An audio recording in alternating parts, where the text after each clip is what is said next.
Cette semaine, c'est le 8e festival d'exploration scientifique et on a rencontré l'association Sauvons les sols, no food.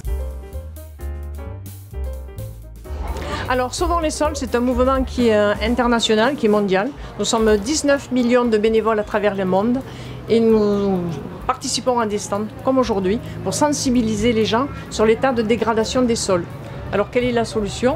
En fait, on essaye d'intervenir au niveau mondial, évidemment, au niveau des gouvernements, pour qu'ils sortent des lois pour protéger les sols et qu'ils permettent à ce que le taux de matière organique augmente de 3%.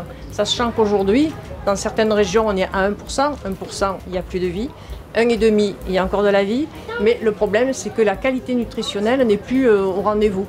Pour citer un exemple, il faudrait consommer 8 oranges, alors qu'il y a 100 ans en arrière, on en consommait une pour avoir la même quantité nutritionnelle. Une sorte de vitamine, c'est ça? Au niveau de, oui, tout ce qui est nutritionnel. Donc si on obtient une augmentation du taux à 3%, du taux de matière organique, déjà donc tout ce qui est fruits et légumes auront un goût supérieur, mais également ils seront beaucoup plus résistants au niveau des maladies. Il va y avoir également un impact au niveau climatique. Alors sachant que 3% c'est vraiment le minimum, l'idéal serait de monter à 6%. Donc ce qu'on souhaiterait, c'est qu'il y ait des lois qui soient votées pour justement protéger les sols et qu'on puisse aider les producteurs.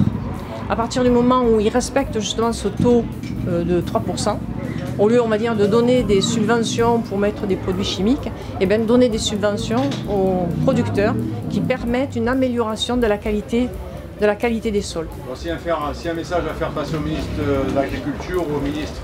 Voter des lois pour protéger les sols, pour nos nouvelles générations, comme là on a des enfants qui font des dessins magnifiques, et donc on fait des efforts, nous sommes tous des bénévoles, on investit un maximum de notre temps pour justement ces nouvelles générations, et c'est un projet qui nous tient à cœur.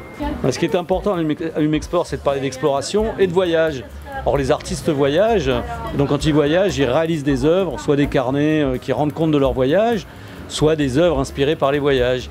Donc c'est important que l'art aussi fasse son festival à Lumexport. Les amis, on espère que vous avez passé un bon moment. N'oubliez pas de partager cette vidéo pour être au courant du prochain reportage. Alors si tu n'es pas encore abonné à la chaîne, je t'invite à activer la petite cloche des notifications et mets tout de suite un pouce bleu pour soutenir la chaîne. Je te remercie et tu peux aussi suivre TVF Sud sur tous les réseaux sociaux, Facebook, Insta, LinkedIn et Twitter, Tumblr. TVF Sud, c'est la chaîne culture qui parle des artistes du cinéma, de la télévision, du théâtre et de la musique. À très bientôt les amis.